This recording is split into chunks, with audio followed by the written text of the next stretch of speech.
गिलिए भोला के अंगना त अजब तमाशा देख लऊं, गजब तमाशा देख लऊं। गिलिए भोला के अंगना त अजब तमाशा देख लऊं, गजब तमाशा देख लऊं।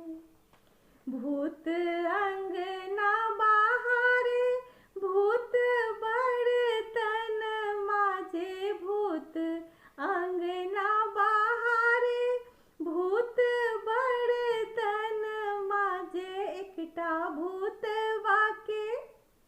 एकटा भूत वाके भांग पीसैत देख लऊं, अजब तमाशा देख लऊं। गिलिए भोला के अंगना त अजब तमाशा देख लऊं, गजब तमाशा देख लऊं।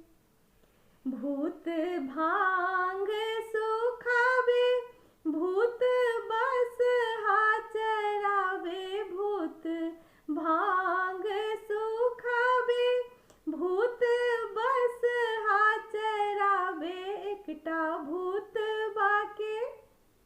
एकटा भूत वाके पनिया भरैत देख लऊं, अजब तमाशा देख लऊं। गिलिए भोला के अंगना त अजब तमाशा देख लऊं, गजब तमाशा देख लऊं। भूत डमरू बजावे, भूत ढोलक बजावे, भूत डमरू बजावे, भूत ढोलक बजावे।